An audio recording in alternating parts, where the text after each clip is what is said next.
This week has been great when it comes to new Blender add-ons and updates, from creating crowds, animation, rigging, lighting and effects add-ons. So without further ado, let's jump right into it. We're gonna start with Icrowds.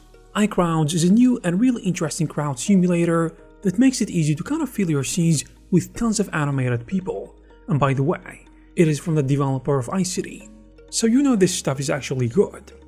You will get 7 specialized simulation systems, from basic wall cycles to full city AI mode, so agents can wander streets, follow paths, and even live out sim-style needs like hunger and rest.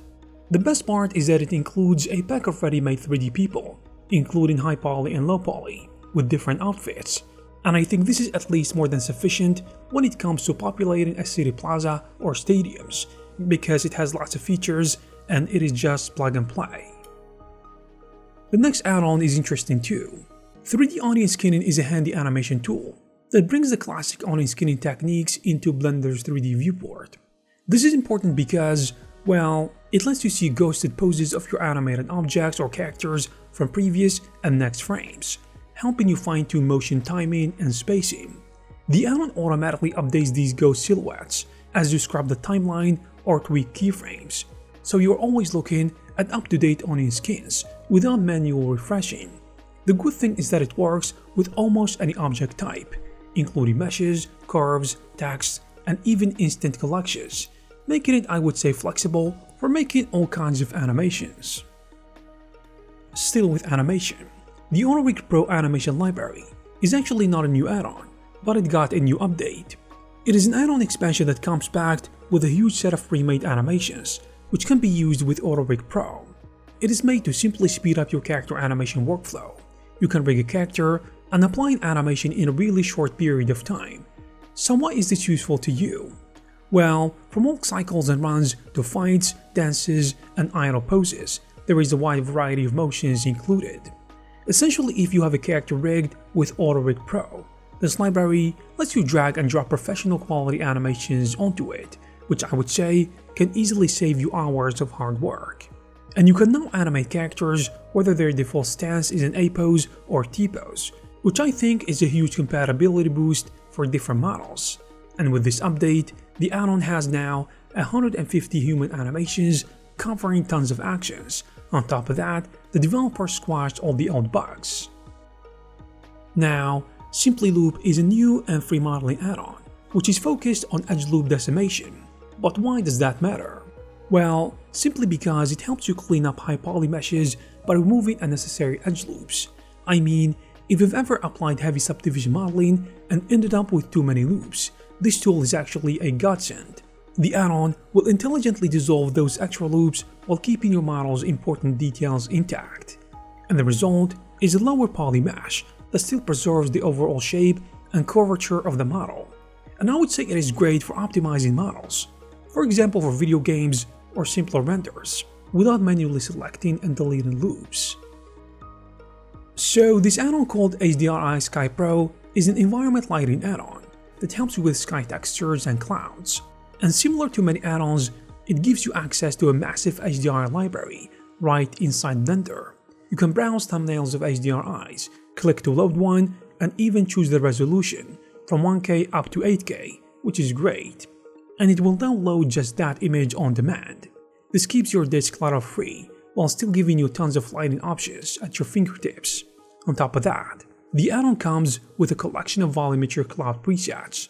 You can find different options from light fluffy clouds to dramatic stormy skies, which I think this is a nice bonus to help you make better skies and better lighting in general. On the other hand, the third-person kit turns Blender into a mini-game-like environment, which is good for animators. From what I can see, it lets you control a character in real time inside Blender, almost as if you are playing a video game. You can drop your character in, press play, and use standard game controls to walk around your scene.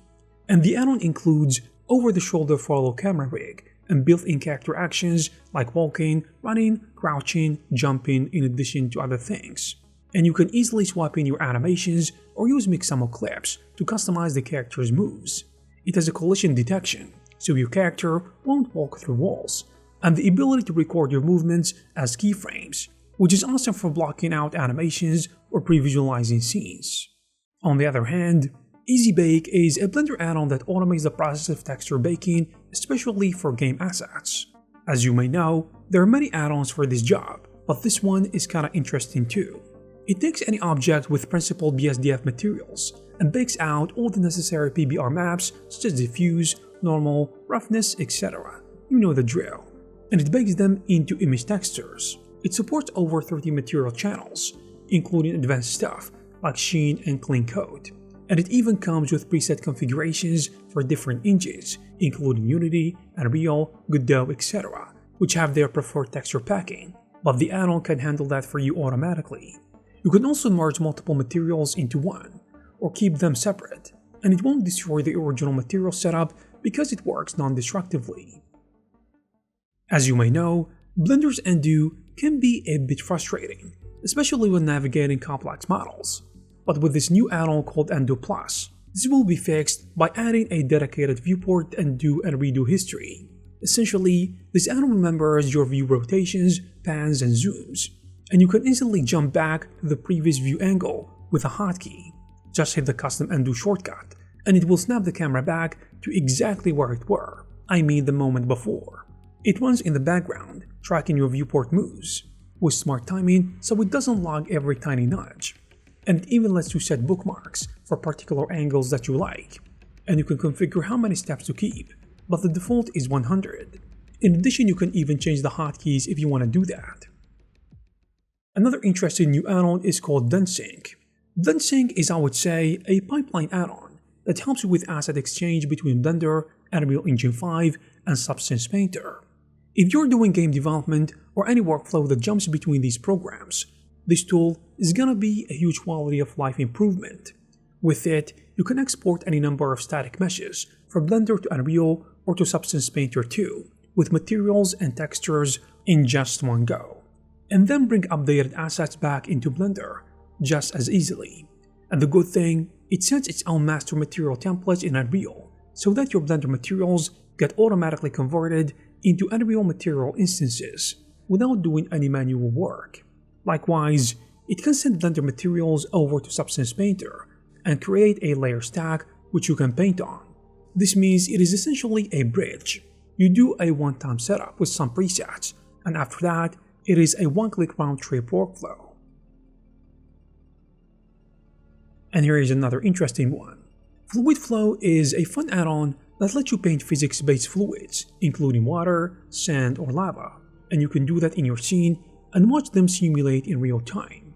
And as you might have expected, it is entirely built on geometry nodes, so there is no baking or waiting.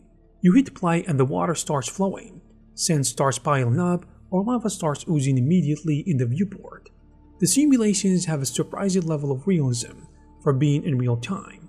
Water will flow downhill and fill areas, and sand will accumulate into molds and then avalanche if the pile gets too steep, and lava will spread slowly and then cool into a solid rock as it moves, and all of this can be controlled with simple sliders for things like flow speed, sand friction, lava cooling rate, etc.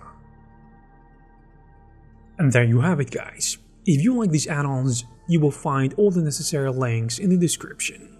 Also, if you like this video, please give it a thumbs up and subscribe to this channel to receive more videos like this. Thank you very much for watching, and I will see you in the next one.